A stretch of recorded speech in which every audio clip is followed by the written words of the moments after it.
This is the hottest radioactive time since we have been recording history, right? If the moon crashed, listen, if the moon turned into blood, if it just turned into reddish, this reddish color, and the sun winked out, right?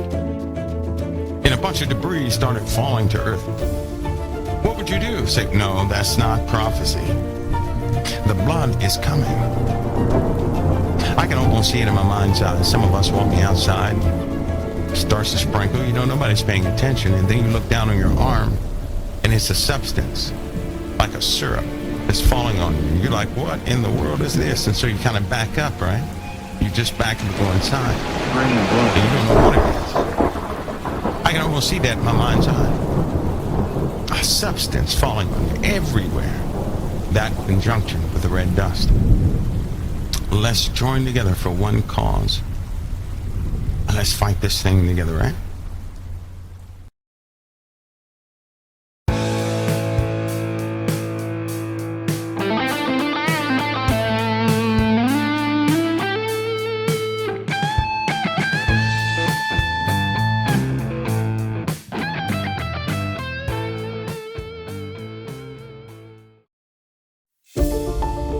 Imagine if you're a leader of a country that nobody knows about, right? And you have your directives in your country and you're making things happen, but nobody can ever figure it out because you need plausibility.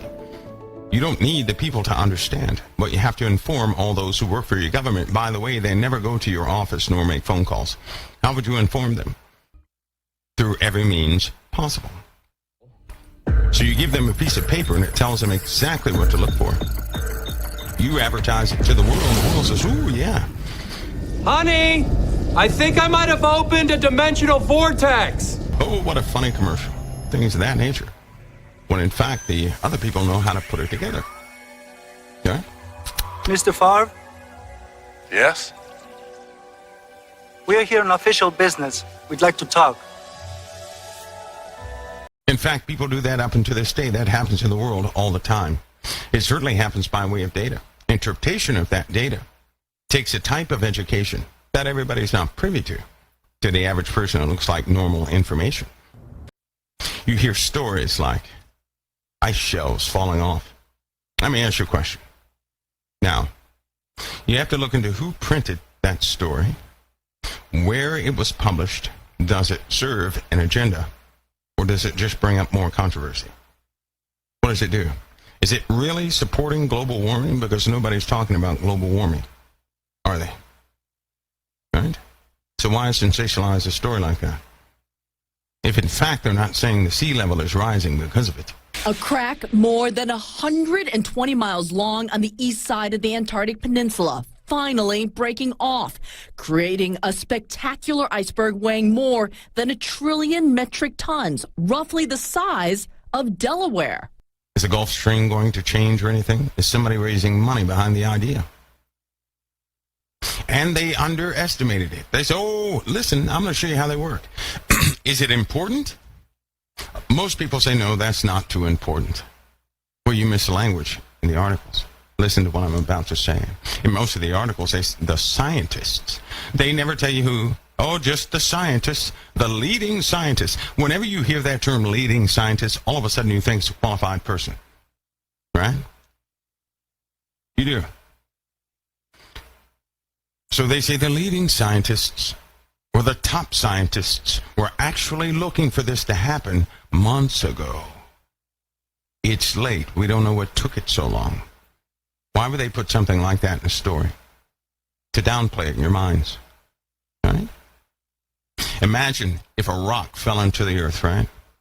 And it destroyed a landmass nobody really was. And they said, well, we thought that would come earlier. Let me tell you what that will do. It takes panic and it turns it into, oh, it's okay. The scientists knew about it. No danger. That buys them time to bring up some type of agenda, to control, right? To rule over, to maneuver, to manipulate.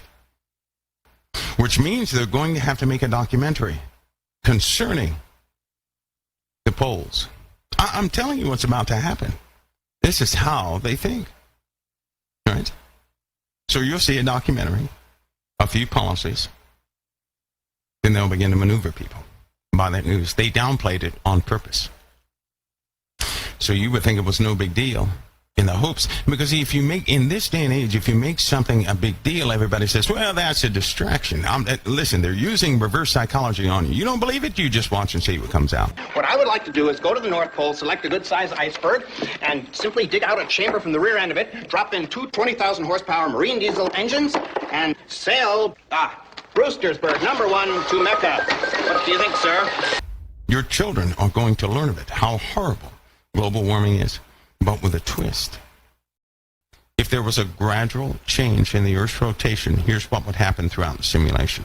Because of the sheer mass and force and weight involved, right? A small difference in the Earth's rotation would cause dust from everywhere through pressure, great pressure, rock pressing against rock, shooting up into the atmosphere. We would have a mouthful of dirt every single day, and it would eventually blot out the sun. And a big dust cloud would be around the Earth. When it just started to do it, when things began to slow down, we would have back-to-back small earthquakes. But they said the days would remain the same because of a strange dynamic of something called gradual stretching. The Earth is not perfectly round, nor is it perfectly solid, right? So it would kind of get out of shape a little bit. It would. All over the place, get out of shape. Dust would be a factor thrown up into the atmosphere. At the same time, weather patterns would be messed up, right? Internally, the reversal would start. Internally, not externally. If it began internally, magma would be churned to the top, right? Not enough that it would be absolutely notable, but enough that magma would churn. And we would have greater volcanism, right? As it begins to slow to a stopping point, to a rest point.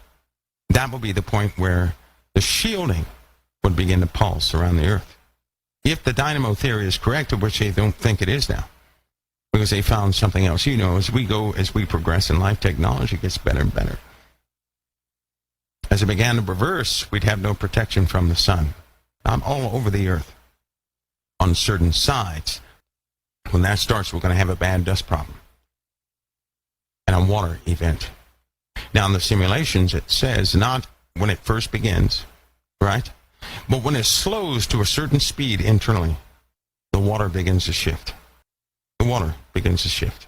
When the water begins to shift, the coastlines reverse.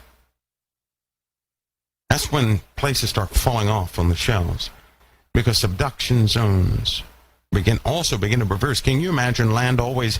Do you guys know what a subduction zone is? That's when one part of the Earth is constantly going under another part of the Earth, and then it melts and it goes in a big circle and comes back up the other side and it keeps doing the same thing. Imagine if that process reversed. What happens to a landmass that is going under another landmass? All of a sudden, the landmass over top starts being pushed faster over top of the other landmass. So what you see, if you put one hand over the other and you lift one hand up, you have a rise of land like you couldn't believe. Right? Let me tell you what they observed. They witnessed a mountain range being formed. Not over millions of years either, but over 4 months. Walkable. 4 months. Not millions of years, 4 months. They also witnessed large rock shells just rising up in the course of 2 months, 5 stories tall. Now, if something can rise 5 stories, sheer pieces of rock straight up out of nowhere in 5 months, pushed up by what? Magma in conjunction with something in the heavens. I've said that for how many years? 7 years now. I didn't just make it up either. I didn't make it up. The blood is coming. I can almost see it in my mind's eye. Some of us walking outside and starts to sprinkle. You know, nobody's paying attention. And then you look down on your arm And it's a substance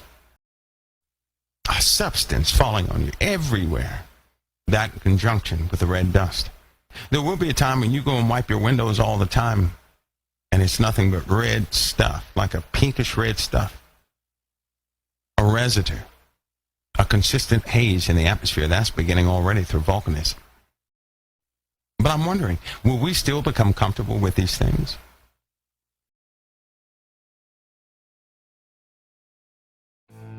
This has been the Confidential Report. For even more stories like this one, make sure to subscribe to our channel today. And please show your support by clicking the like button on this video. For even more stories and news you deserve to know the truth about, follow us on Facebook and Twitter. Thank you for watching the Confidential Report.